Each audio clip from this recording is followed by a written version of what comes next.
I see that Jews can be reached through the book of Hebrews, but some common tenets that I see in other Indian, within brackets, South Indian beliefs are priest, sacrifice, and blood, leaving idol worship aside for a moment.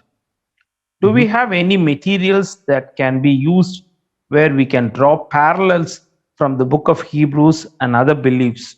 Or would Leviticus be a better book where we can draw the parallels we see in the custom and practices? Yeah, and I think many people have done that. I think one popular book that I can remember, which I remember reading many, many years ago and haven't revisited it in a long time, is the book by Acharya Titus called as the Vedic fulfillment in the life of Jesus Christ. I think that book has a lot of idea of Jesus being the Prajapati and so on and so forth. And the Prajapati theory has some value, but I would argue that it has limited value when presented to people that are very intelligent and very apologetically astute in their understanding of world religions. Okay, so they will get back to us, and even the person of Prajapati in the Vedas,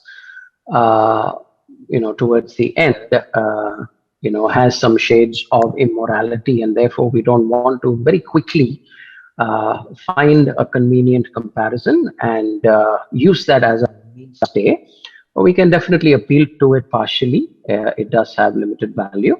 And the idea of the sanctum, the inner sanctum, the outer court, the holy of holies, and the priest and the sacrifice, and so on, definitely find parallels not only in the South Indian, the way in which Indic religions are practiced, even in the north of India, there are these ideas and there are these rituals. And yes, so the book of Leviticus and the temple architecture of South India definitely has a lot of parallels in the idea of the outer court, the holy place, the holy of holies, and the priest, and the incense, and the fragrance and aroma, and the sacrifice, and so on and so forth.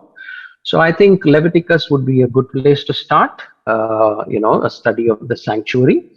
But again, all of these comparisons, if you're doing world religions, comparative religions, have value, but you have to understand they have limited value. Okay, so where they will kind of try to turn back on us is, we would say from our vantage point, hey, see, what you are actually apparently missing out is there in the pages of our Bible in Leviticus. And so what they will say is, if some of the things that we are doing are in the pages of Leviticus, which is the infallible and inerrant word of God, and you're selectively picking that to be true, why don't you pick everything else that we say about the idea of God to be true as well? And that's the same retort that comes with the idea of Prajapati as well.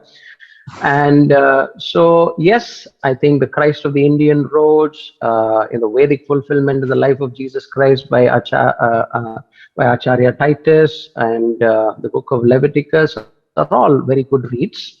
And there are a few resources on the internet also. I think Agni Ministries does a lot of this comparative religion between South Indian practice of, the Vedic religion, or Hinduism, popular Hinduism, and drawing parallels to Christianity. But as all analogies, analogies are only helpful in a limited sense, and we should not get too carried away with them. Is my humble opinion. Yeah.